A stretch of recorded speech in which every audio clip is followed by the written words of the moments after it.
Production and distribution of City Club forums on IdeaStream are made possible by the generous support of PNC, the Chautauqua Institution, and the United Black Fund of Greater Cleveland, Incorporated.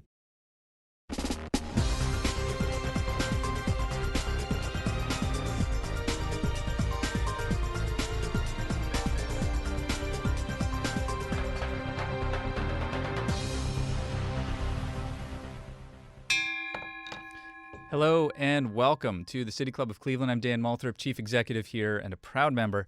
Today's July 17th, and you're with a virtual City Club forum live from the studios of 90.3 WCPN IdeaStream. They're our public media partner. Big thanks to them. Cries to, quote, defund the police have increased steadily over the last several years, and the conversation has entered the mainstream in the last 2 months since George Floyd was killed by individuals who were, at the time, members of the Minneapolis police force. Throughout history, when police brutality and violence occurs, it has had a disproportionate impact on people of color. Black people are 3 times more likely to be killed by police than white people, according to research done recently. And as we've noted at other recent forums, the phrase defund the police can be confusing for a lot of people.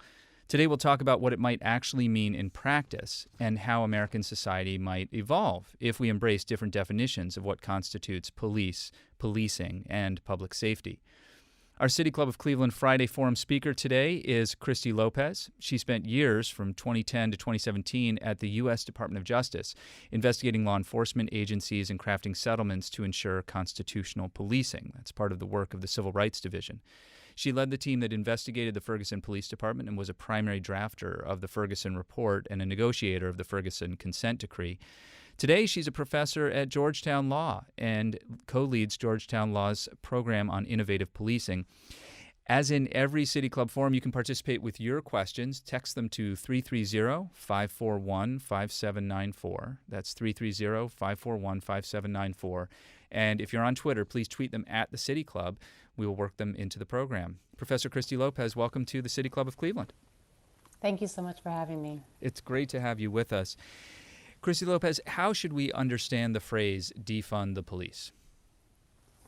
I think we should understand it as a call to recognize that we've come to over-rely on policing to meet our public safety needs, and that this over-reliance has been disastrous for some segments of our communities. So what does that what does it mean? What would it then mean to defund the police? How would we take care of everything that we ask police to do?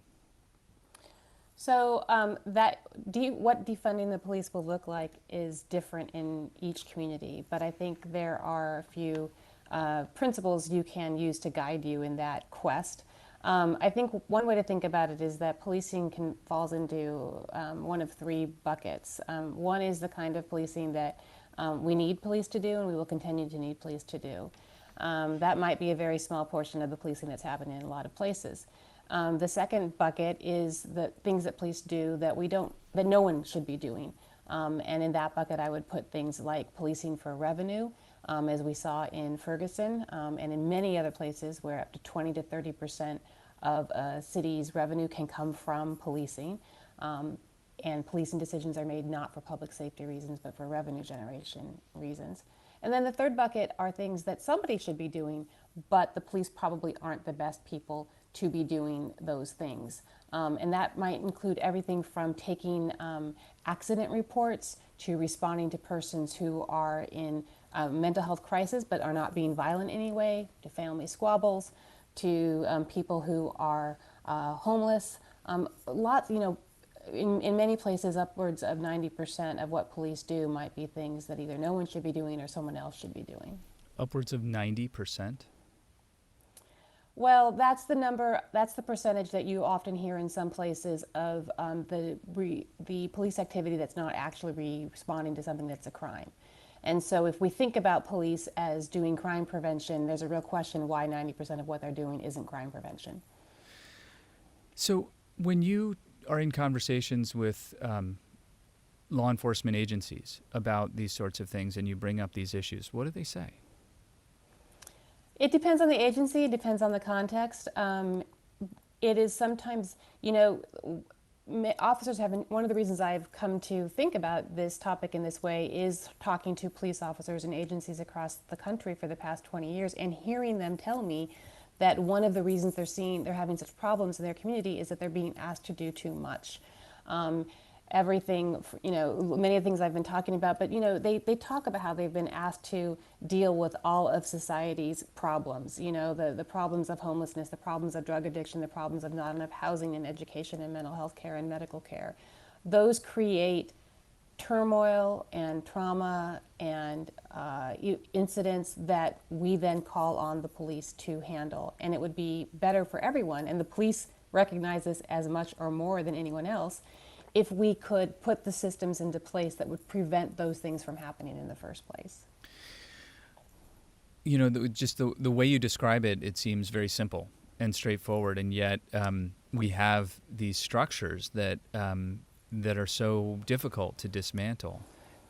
If police departments believe that they're doing too much and are being asked to do too much, and activists and advocates believe, as you do, that they're being asked to do too much, why haven't we been able to implement structural changes? I think in large part it's due to a failure of imagination, and it's in part because there's a lot of what I call bureaucratic momentum of once things start going in a particular direction, it's very hard for large systems to shift gears. And especially in policing, where there's been, on the one hand, this sense that police are doing too much. On the other hand, quite frankly, a lot of fear-mongering by some in policing, many in police unions, some members of the public, some politicians, who it serves their interests to make people think that the biggest threat to our public safety is crime, and that the only people that can protect us from that are heavily armed police officers. There's a lot of dynamics that really have pushed that narrative, and when we get afraid, we as the human species is pretty prone to just believe and trust the people with the power to try to protect us. And so I think I'm encouraged that we're starting to see that narrative for what it is and starting to think more creatively. And I hope we can continue that effort.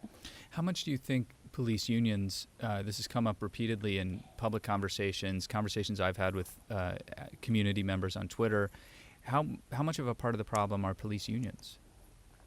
Well, again, it depends on the state and the department, but in some places police unions are quite a big problem. And I think, one thing to keep in mind is that police unions, oftentimes the leadership is not really that responsive to the needs of their entire membership. For example, in many of the cities I have been, during collective bargaining agreement negotiations, union leaders will often trade off salary increases that would benefit all of their officers for protections for the officers who are accused of misconduct. So, for example, they'll say, no, you don't need to give us that 5% raise. Instead, just make sure that we can have a week or 48 hours or whatever it is before you question us about an officer-involved shooting. And that's and of course city officials bear responsibility for agreeing to that, but it's a very tempting thing when you're trying to balance budgets to agree to something like that. And if you think about that sort of provision really is making the entire membership of a police department pay for the bad acts of a few. You're trying to protect them, you're trying to keep the truth from coming out, and you're trading off something that would benefit everyone. And that's a dynamic that we see in a lot of different ways in a lot of different places when it comes to collective bargaining agreements and unions. Those are documented, and would those have been documented as part of the pattern or practice investigations that you led with the DOJ? Those sorts of agreements? Yeah. They are sometimes documented in the findings reports, but quite often you can see them in the collective bargaining agreements themselves. And you can, when you talk with public officials, they will tell you that these were the things that were on the table, and these are things that were traded during the course of negotiations. It's not a secret. It's not a piece of the story that I had ever heard before. I just want to say, if you're just joining us, you're with the City Club Friday Forum, and we're talking today with Christy Lopez. She teaches at Georgetown Law, and she's a professor of practice there, and she co-leads Georgetown Law's program on innovative policing. Christy Lopez, what does innovative policing mean right now in America? That's a great question. I think innovative policing really means being part of that reimagining of public safety and rethinking the role that police officers play in that. I think it means recognizing that perhaps in the future we want police who have a much more narrow scope of what they do. But in my view, at least, we want police, or whatever we, even if you want to call them something else, I'm not particularly concerned about that. But we want to choose people who are the most morally and physically courageous, able to put their biases to the side and be objective, the most fair-minded. And we want to pick those people and put them in these positions where they are charged with going out in these really difficult situations and trying to resolve them. And I think there's going to be a need for that.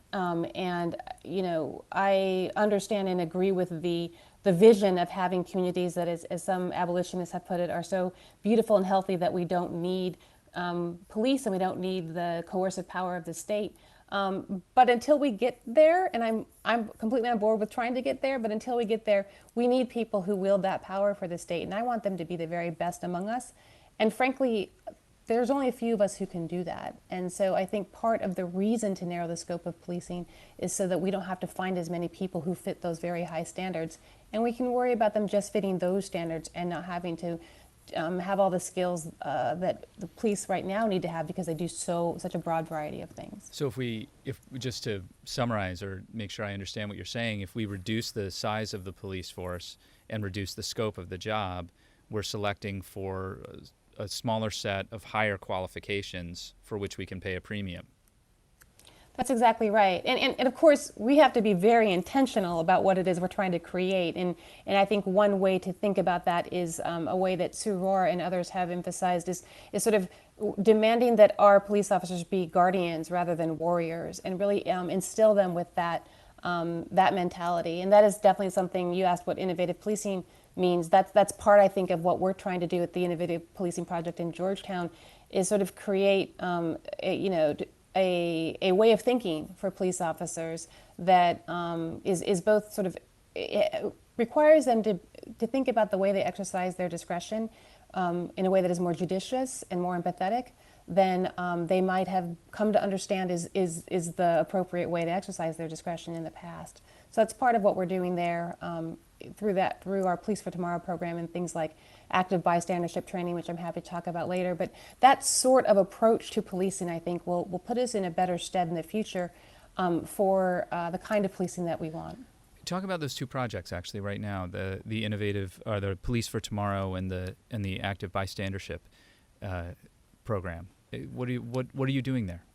Sure. So the innovative policing program started in part because we believe that policing needs to be completely transformed, but we also believe that police insights have a role to play in that. And the Police for Tomorrow program in particular is trying to address one of the overlooked segments of policing, which is young officers, or not, I shouldn't say young, new officers just coming into the field. They come in quite often with very idealistic and wanting to save the world and help their communities. And in part because of the cultures of the departments, but in part because of how we've defined policing. They learn that it's very difficult to do what they thought they thought policing would be. And so what we try to do through this program, it's an 18-month program. We select officers who are still in the academy or just out of the academy, and just as they're hitting the streets and realizing it's a much more complicated scenario than they thought, we try to give them a safe space to come and discuss some of the most difficult topics, from abolition to homelessness and gentrification, and youth brain development, and help them understand how to have those conversations. And the hope is that they will begin to see where policing fits into all this and begin to ask more critical questions and be comfortable challenging some of the assumptions about policing. And we also hope that it has an immediate impact on how they police the next day when they go out into the field. Are you so seeing that's one that? of our. We are actually. I mean, I could tell you, we're just starting to do program assessments to try to measure that.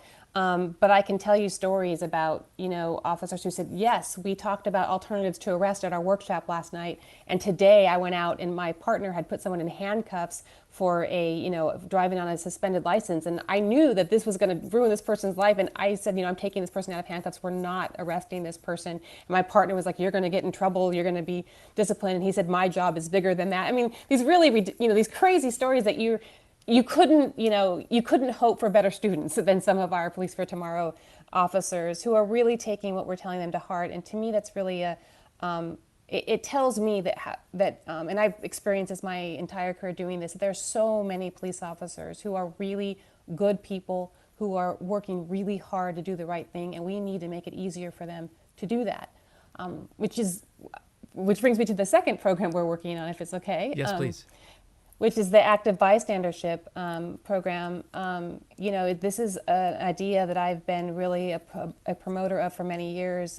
When I was investigating the New Orleans Police Department, by that time I had already, I had reviewed, hundreds of use of force reports, and it appeared from those use of force reports that oftentimes there was somewhere between 1 and a dozen people standing around, not intervening to prevent the misconduct. And then when body-worn camera footage started to come out, it affirmed for me, yes, indeed, there are often many people standing around. Why is that? A longtime civil rights advocate in New Orleans named Mary Howell brought to my attention the work of a Holocaust survivor and social psychologist named Irvin Staub. And his work had really explored why is it that people stand by while other people do terrible things. And he had actually done a lot of research to explore what the inhibitors to intervention are and how we can overcome those and actually teach people to intervene when they otherwise wouldn't. And, all of us would like to think that we would jump in and intervene, anytime we see wrongdoing. But if anyone can remember back to the schoolyard bully, we might recall that perhaps we weren't always as brave as we had hoped that we would have been. And unfortunately, even as adults and even police officers don't always intervene when they should because of some of those inhibitors. So what we did in New Orleans is we built in a requirement into the consent decree there that officers be trained on peer intervention. And New Orleans really ran with that, and they created what they called the EPIC program, Ethical Policing is Courageous. And they actually taught officers, to expect that when they tried to intervene, it was going to be harder than they thought it would be, and how to overcome those difficulties. And very importantly, they built in things into the culture of the department that would support officers to intervene, which is absolutely critical to this entire idea. So I had been wanting to expand this, and unfortunately, a lot of departments, when we would talk to them, would say things like, "Oh, we already do all that. Our officers know. Our officers would intervene." But tragically, we saw in the George Floyd case, that they don't, and they had a duty to intervene requirement in Minneapolis, as they do in many places. And you saw, at least from what we understand, one of the officers, tried to intervene, tried to say something, and it didn't work. Immediately gave up. That's classic, what you would expect. And so it seemed like the right time to try that. People might be listening finally, and we might be able to get agencies to understand the importance of teaching their officers to intervene and of creating the cultures for officers to intervene. And so we started what we're calling the ABLE, Active Bystandership for Law Enforcement. And the idea there is to give every law enforcement officer in the United States the opportunity to learn how to intervene, and to ensure that every police department and law enforcement agency creates a culture that supports intervention. You mentioned that Minneapolis had a duty to intervene, and that was a part of was that part of a consent decree that the Minneapolis police were already under, or was that just part of how their contract or how their practice is structured? I believe it was part of the general orders of that department. Many departments have that as part of a rule of the police department. Other places have it under state law. And in fact, every federal circuit in the country has held that officers have a duty to intervene to prevent another officer from using excessive force. But, as we all know, that all too often officers don't intervene despite those mandates. It brings to mind, though, some of the policies and requirements that consent decrees have put into place in cities such as Ferguson and Cleveland, Ohio, and others, and you were involved instrumentally in crafting those consent decrees. You left that work in 2017. How far do consent decrees get us, and why aren't they enough? So I think consent decrees are really important and sometimes essential. And here in Cleveland, it's a great example. The Department of Justice had an MOU, a Memorandum of Understanding with Cleveland back in 2004 to resolve some patterns of constitutional violations that the Civil Rights Division found then. Just a year after agreeing to the MOU, they declared that that Cleveland had met all the requirements and left. A consent decree is much more than that. A consent decree doesn't have an end date like that and has an independent monitor and a federal court to make sure that the requirements of the decree are met. And in addition, the consent decrees, unfortunately, they've become much longer, but that is because we've realized that if you don't address everything in the department, you're just playing whack-a-mole. And so they can be transformative, and I can tell you some stories about how they've been transformative in many places. But notwithstanding how important they can be, it became clear to me over time that they were not sufficient. And one of the reasons they are not sufficient is that policing is not operating in a vacuum. It's operating in this much larger criminal justice system and this much larger society. And if you look at our consent decrees, one of the areas in which they've been least successful is in changing racial disparities. And what I mean by that is that, for example, oftentimes you will see as a consent decree is implemented, uses of force will go down and arrests will go down and citations will go down even as crime rates stay the same or fall, right? So you're able to decrease the intrusion of policing and the harm of policing while not making people less safe. But as you see those numbers fall, you will often see the disparities, the race disparities, remain the same or sometimes even increase. So maybe you went from 100 uses of force to 50 uses of force, but instead of having 90 of those 100 be African American, you now have 47 of the 50 are African American. And I think that is partly reflective of the fact that policing is existing in this larger, very racialized society, and that we need to address those issues more broadly. In thinking about that too, I mean, you've mentioned the courts, you've mentioned sort of revenue-focused policing, the speeding tickets and traffic citations and things of that sort that generate revenue to support the very police departments that are issuing the citations, and to support and to backfill where cities have cut taxes and things of that sort. Yeah. And then alongside all of that are the courts themselves and our prosecutors. Yeah. So that was one of the things that became quite clear to me. I actually got into policing work because I was doing prisons and jails conditions work, and it was quite clear to me that people that were in prisons and jails, it wasn't helping anyone for them to be there, and they didn't need to be there.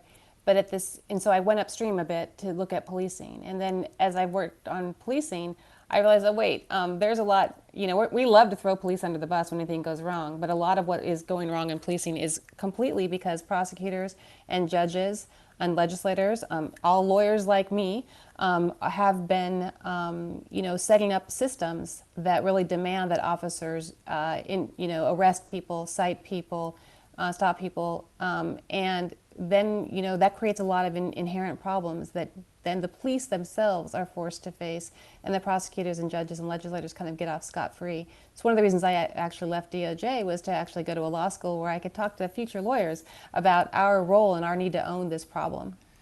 Does it feel to you that that was something that was missing from your own legal education? Oh, absolutely. I think until, at this point, it's probably been about 5 years or so where prosecutors are starting to get some attention. Before that, there was just really no attention to the role that prosecutors play in problematic policing. And I think only just now, within the past literally 6 months, are we starting to see a little bit more movement on the role that judges play, and the need for judges to be more proactive about problematic policing. When you and I spoke earlier in the week to prepare for this interview, you spoke a lot about non-reformist reforms. And I know that there are people who are listening to this, and they're suddenly I've said that, and they're saying, what on earth could that mean? Others know exactly what that means, but for people who are digging into this issue and really grappling with the idea of defunding the police for the first time, what does that refer to? What does that actually mean, non-reformist reforms, and what does it sort of stand in opposition to?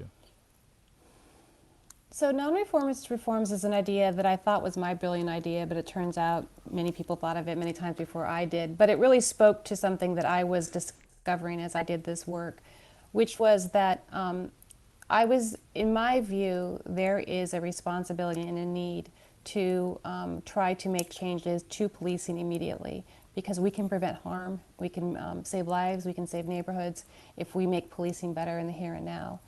At the same time, as over the years, as I had this growing recognition that police are acting in this larger set of systems, and that we have to actually address all of those things, and this is much bigger than policing, and realizing that part of that means narrowing the scope of policing and rethinking public safety, I didn't want to be part of creating reforms that actually amplify policing, things that actually entrench more policing through the guise of reforming it. And so I started thinking about how we at the Department of Justice, for example, could negotiate and implement consent decrees in a way that addresses the constitutional violations that are occurring right now, but doesn't undercut efforts to rethink policing more broadly. Upon leaving DOJ and having time to reflect on these ideas further, I discovered that there's this, again, back in the 60s, a man named Gerard Horst came up with this idea, or he at least named it, the idea of non-reformist reforms, which are reforms that can act in the here and now, but don't work to further entrench the current system. And Angela Davis and Rachel Herzing and many, the co-founder of Critical Resistance, they have taken up this idea as it applies to the criminal justice system and more recently as it applies to policing, to think about ways that we might be able to reduce the harm of policing now while not undercutting efforts to get at these deeper changes that are broader than policing. Christy Lopez is our guest at the City Club Friday Forum today. She is a professor from practice at the Georgetown University Law Center, where she also runs the Innovative Policing Project. If you have questions for Christy Lopez, please text them to 330-541-5794. That's 330-541-5794. You can also tweet them at the City Club, and we'll work them in. I'm Dan Moulthrop, CEO of the City Club. And Christy, I wanted to get to some questions from the audience. Here, one of our first has to do with militarization and the federal government and the federal government's role. To what extent has militarization of police forces, which has been supported by the federal government, contributed to the problems that you're seeking to address?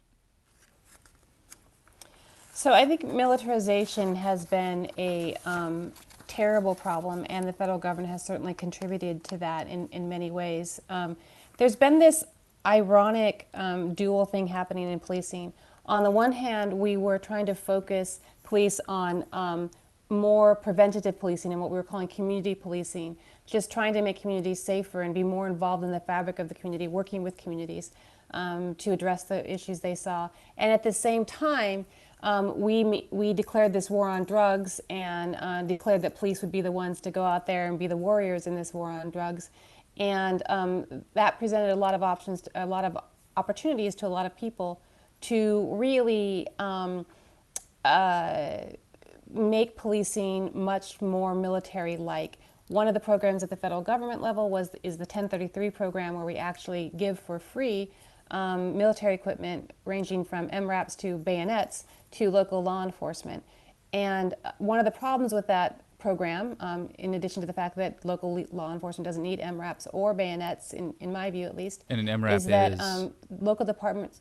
I'm sorry, an MRAP. What does it stand for? I believe it's an armored vehicle. It's an armored vehicle that they use. Yeah. A mine-resistant, I don't remember armored what the acronym stands for. Yeah. I think MR stands for mine-resistant. Yeah. Which is something mine-resistant, it does, but no I can't police remember what the force P stands needs. for. But in any event, we use them in wars, and we don't need to be using them in our neighborhoods where there are no mines. But the idea was not only are were communities asking for these things or being given these things for free, but they were told that if they didn't use this equipment, then they wouldn't be eligible to receive equipment in the future. So there were some real perverse incentives going around. We actually tried to fix that a bit in the Obama administration to change a lot of the rules and put more oversight. And then when Jeff Sessions came in as Attorney General under Trump, they rolled all that back. But I want to be clear that and there's other, that sort of approach has been supported at the federal level far too much. But I want to be clear that it's not, a lot of this is sort of inherent to policing.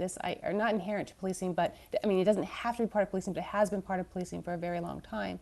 Everything from the use of SWAT teams, to execute search warrants has gone up exponentially in the past many years. We use that sort of force for things that we never would have used that in the past.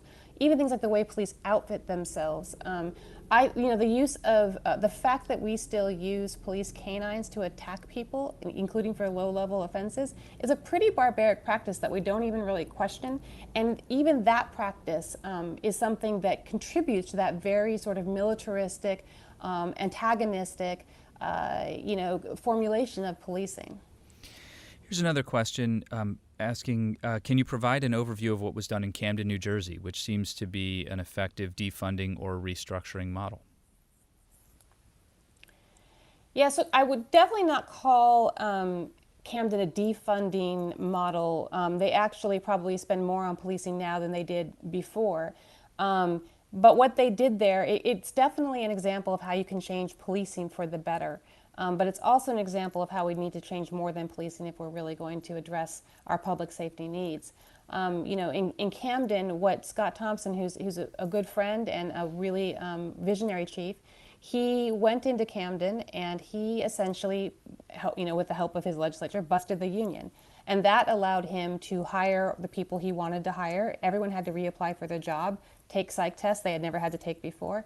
And with those individuals and with an entirely new approach to policing and more funding actually for policing, he was able to change the approach to how they police in a way that has made a difference in people's lives. People feel more comfortable. Crime has gone down exponentially in Camden. People feel more comfortable sitting on their porch steps and letting their kids run around outside than they did before. That's a real benefit. But the high school graduation rate hasn't increased in Camden. A lot of other indicators of what we really want to see in safe and healthy communities have not changed. And that's not a fault of the Camden police. It's just a recognition that police can't solve all of the problems that our communities have. This question, the misconceptions, there are many misconceptions around the term defund the police. What kind of thoughts do you have about a different name for it? So, I didn't come up with the name, but I have to say I'm not as bothered by it as a lot of people seem to be. And I think there are three reasons for that. The first is, one of the complaints about the slogan defund the police seems to be that it gives fodder to the right or people who don't like the idea of police reform. And it, maybe it even hands the election over to Donald Trump. And I just don't buy that. I think that no matter what term you would have come up with, Trump was going to come out on Twitter with law and order in all caps. And people were going to say, you're trying to, make us all unsafe. Like that rhetoric was going to happen no matter what slogan you chose. And I think, the reaction to the Black Lives Matter slogan tells us that. That is a brilliant slogan that could not be, if you really stop and think about it, more innocuous. Black Lives Matter. What is controversial about that? And yet it has become an absolute flashpoint. And so to me, that really underscores that it's about the underlying attitudes, not the specific words that were chosen. The other complaint I've heard about defund the police as a slogan is that it requires an explanation. And you hear people say, anytime you're explaining your slogan, you're losing. I think anytime you're not explaining your slogan, you're oversimplifying. And I don't have a problem with the fact that this is a slogan that requires some conversation. I actually think that's one of the benefits of it, that you have to have a conversation about what it means.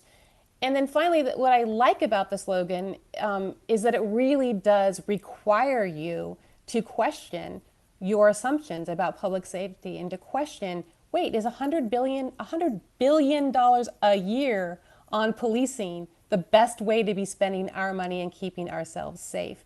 that was, you can talk about police reform for a very long time without ever getting to that part of the conversation. And it's a part of the conversation that was long overdue. And so I understand the concerns, and to some extent I share them, but I guess I'm not sure I see a better alternative. And in any event, that's the slogan we have, and I think we should just move forward and address the ideas that underlie it. Well, I think you're right that it's a conversation starter for sure. Right, it does provoke you to think and to question and to ask, and then there and here we are having the conversation. Right, it does bring to mind this bigger question too, which is if you were to design, if the police force didn't exist, if you were designing a new community, and you were starting from scratch. Which of the things that police currently do what kind of a police force would you create if you had to start from scratch? And would you ask them to address homelessness and as well, everything from homelessness to like traffic?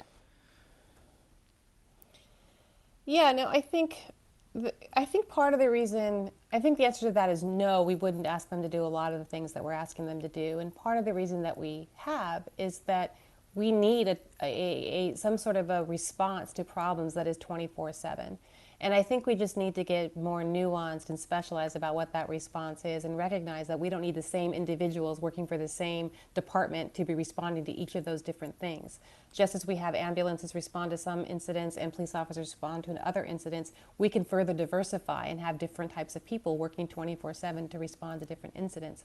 That said, in my view at least, we will always need people who have the skills of the people that we currently call police to respond. And I hope actually that we can, as I was saying earlier, really pick the best of the best to do those, or at least the best of those types of skills to do those things. The people who really we need to respond to people like active shooters. We need to protect people who are trying to peacefully protest, protect them in a way that is respectful and safe, right? From counter-protesters who may be armed and bent, on harm. When you hear a scream outside your window in the alley at 3 o'clock in the morning, you want someone to call, and of course that person's not going to be a social worker, but neither should it be someone that you're afraid to call because you don't know if they're going to respond fairly and judiciously to the person that might be screaming for help in the back. So I think we have a right to a public policing force that is fair and effective, and we should really be thinking about the kinds of attributes and the kind of culture that will ensure that we have the very best people in that role. Here's a few questions about body cam footage. Is collective bargaining part of why body cam and dash cam footage isn't routinely audited in most police departments? And how do we get external audits to become routine? Internal investigations don't seem to be adequate, especially in communities with consent decrees. Yeah, so I think that's a really good question.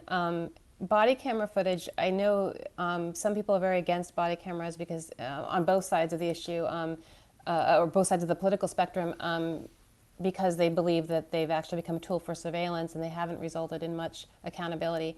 I couldn't disagree with the accountability piece more. I've absolutely seen a dramatic change in accountability, both internal and external, with the advent of body cameras. But I think it's an absolutely fair and fair critique and critical that we look at the fact that right now, through union agreements and sometimes legislative agreements, we're making it too difficult for the public to have access to that footage.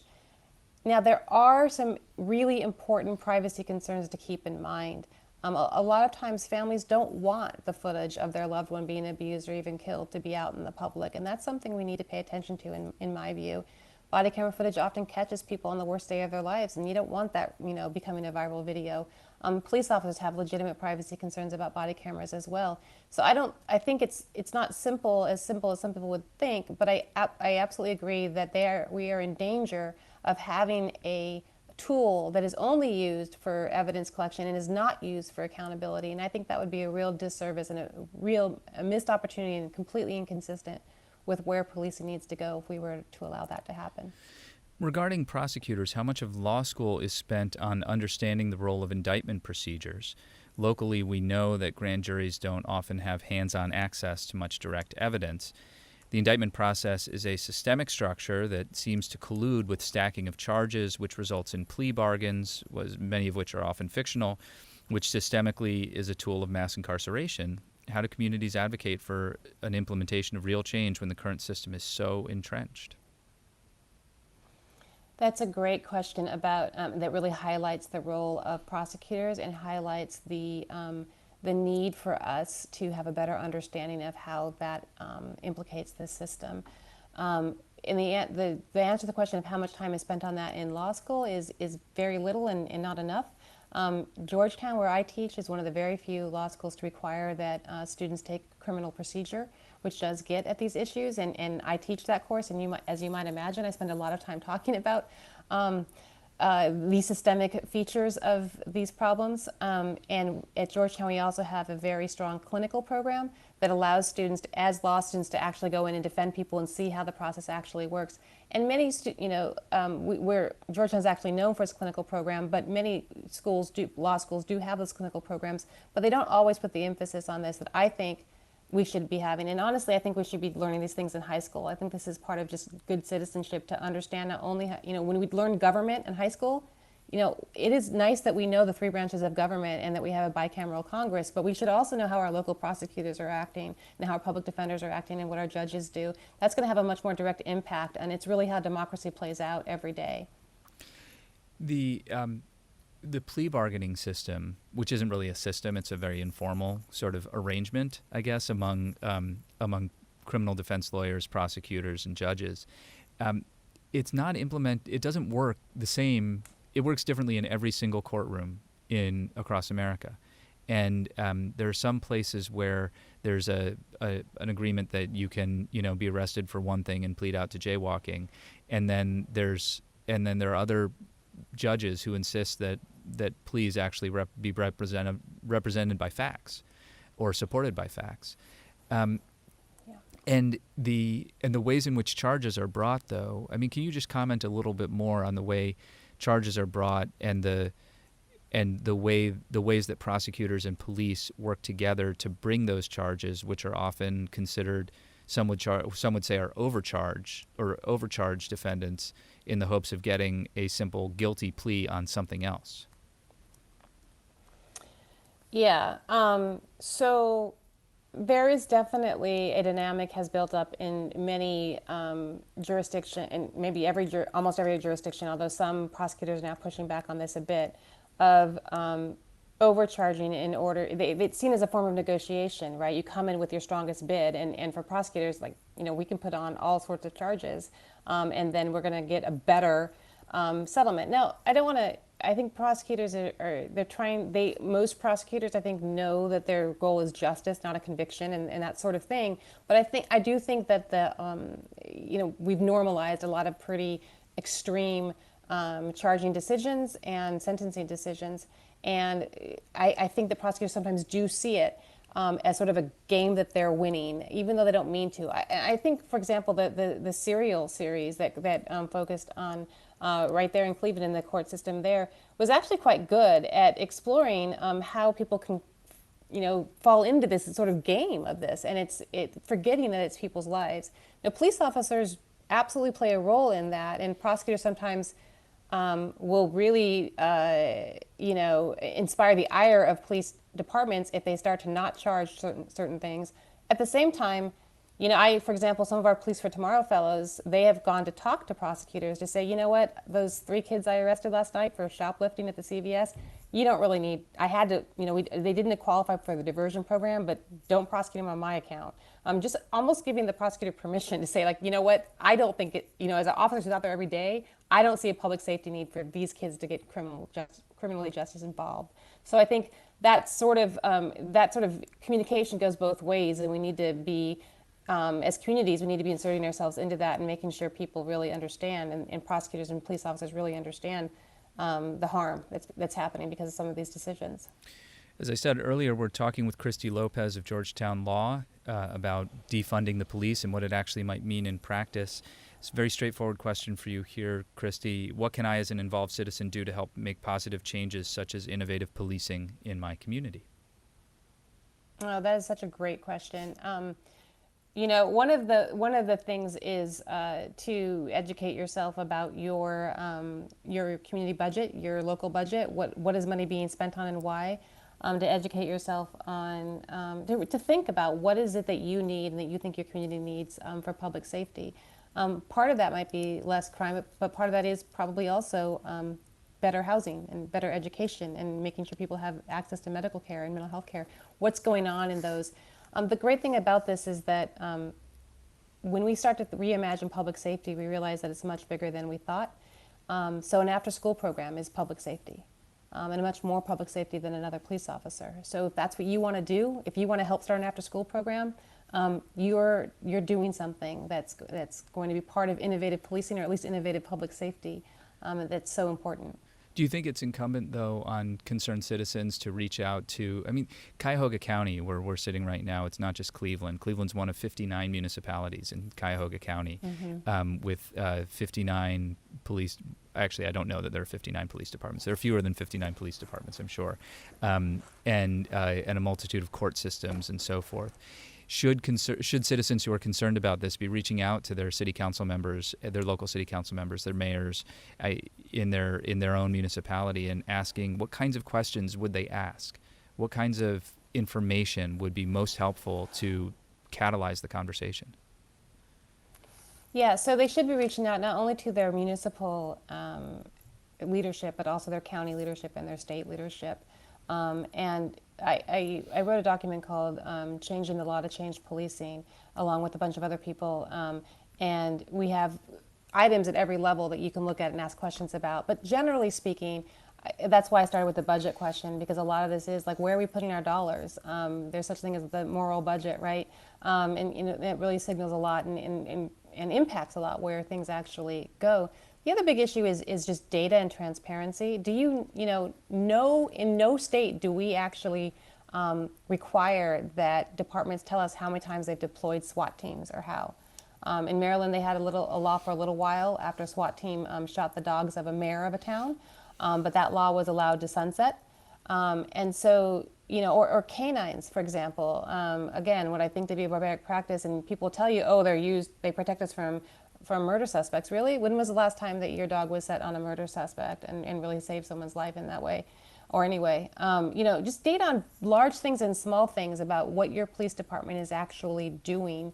I think that we should be demanding answers to those questions. Here's another question for you. There are arguments surrounding the fact that often police officers are not actually members of the communities they police. People argue that this leads to a lack of understanding of the culture of the community they serve, in addition to the community missing a connection with the officers who police them. How do you see this? I think, again, that's another complicated issue. Absolutely, you must have officers who love the community that they work for. They really have to have an affinity and want to protect that community. Now, unfortunately, that doesn't always mean that sort of residency requirements can take care of that. For example, Chicago PD has a residency requirement, and there's a lot of officers who don't, unfortunately, who don't exhibit a lot of concern and care for their communities. And there are other police departments I've been in that don't have residency requirements.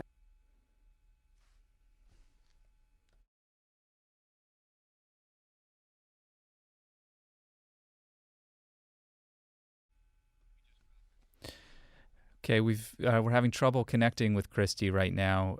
We're going to try and get her back.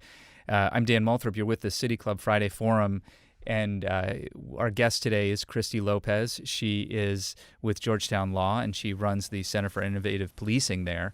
You can text a question to 330-541-5794, and you can also tweet your question at the City Club. We've got time for a few more as soon as we've got her back. Christy, you dropped out just in the middle of your response to that last question. I want to invite you to pick that up. All right, am I back now? You are back. Okay, I apologize for that. I don't know what happened.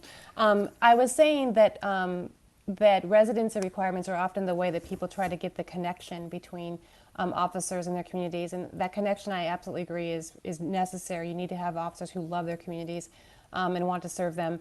But as I saw in places like Chicago, where they have a residency requirement, it's certainly no guarantee that just because officers live in that community that they're going to be connected to and care about that community And in other communities I've been, not that many Chicago officers do care about their communities, but many didn't, despite the fact that they lived in the city.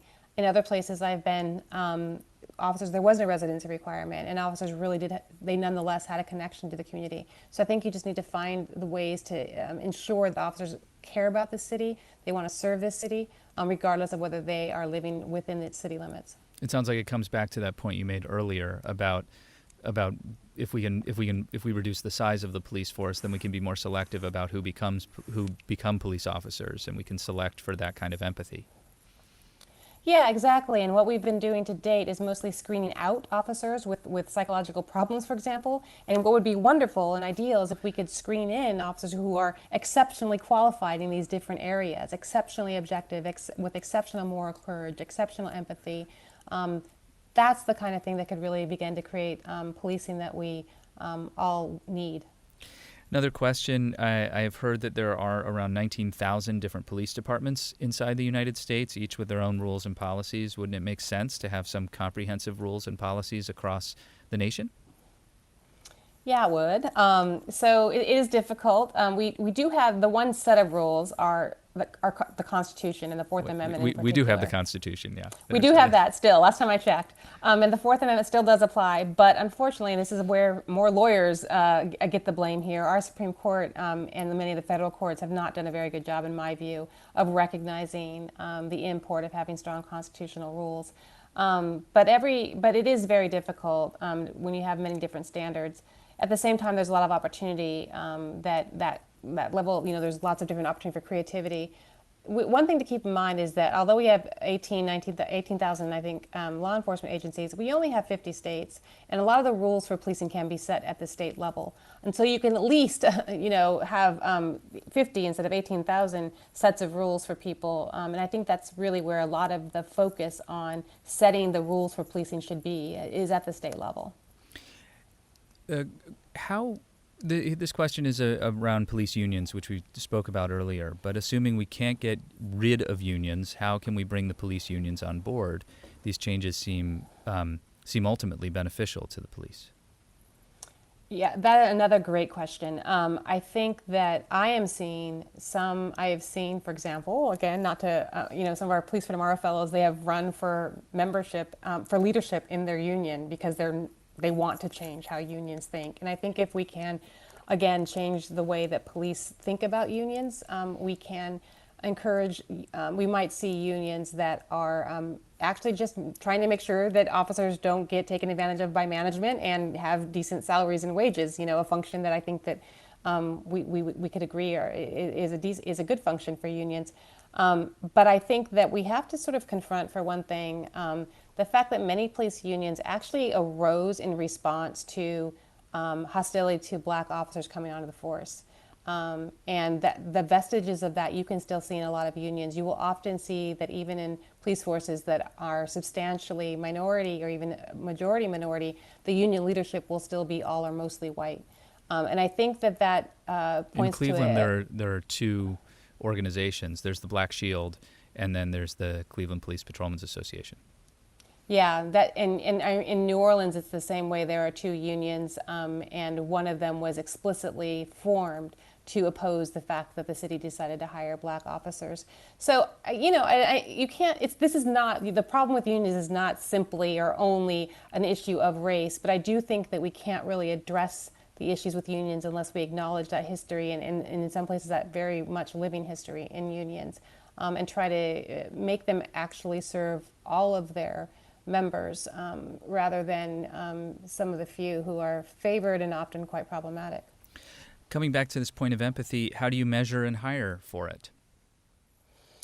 Another great question. So there are a number of different psychological tests. I heard someone that we use for policing, and they do measure things like your level of empathy, your level of integrity, your level of moral courage. They try to measure those things. Not perfectly, but they try to get at it. The problem is, and I heard someone describe it the other day as the people who conduct these tests and decide who gets in, they're more like, food inspectors. They're just trying to get rid of the bad fruit. They're not trying to get, we need to be at a place where we can be more like fine chefs who are going to the farmer's market and getting the very best to become, right, the police officers. And so it's not so much that we don't have an idea of who might be especially good. It's just that with, so many police officers and so many law enforcement agencies doing so much, you don't have the luxury of just choosing the few that are the very best. And unfortunately, a lot of people who are fine people, but maybe not the best people to be police officers, become police officers nonetheless. Okay, Christy, last thing, very quickly, 3 things that police departments can implement right away. Oh my goodness. Active bystandership training, absolutely. It's a no-brainer. We and other people are offering it for free to people, and support that. That can make a difference tomorrow, and actually it is a non-reformist reform because it helps change that culture of policing. I think another thing is to really work on your recruiting and make sure that your standards are high and make sure they're what they should be.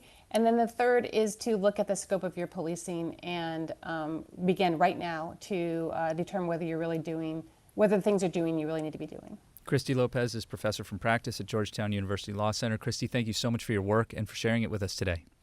Thank you so much for having me. I enjoyed it. It's been great having you. I want to thank our listeners as well for joining us for our forum today with Christy Lopez. And we're going to continue to present our forums either on virtual platforms or here from the IdeaStream studios.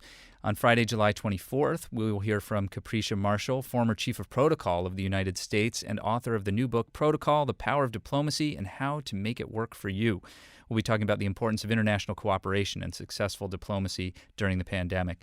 If you have other ideas about topics or speakers we should feature while we're continuing to quarantine and keep our social distance, we're at cityclub.org. Please get in touch. I'm Dan Malthrop. Stay strong, stay healthy, wash your hands, keep your distance, wear a mask, please, and stay close in your hearts if you can't be close in person. Our forum is now adjourned.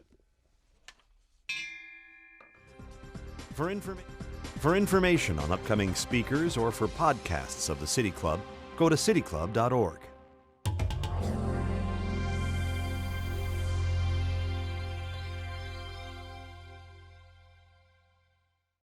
Production and distribution of City Club forums on IdeaStream are made possible by the generous support of PNC, the Chautauqua Institution, and the United Black Fund of Greater Cleveland, Incorporated.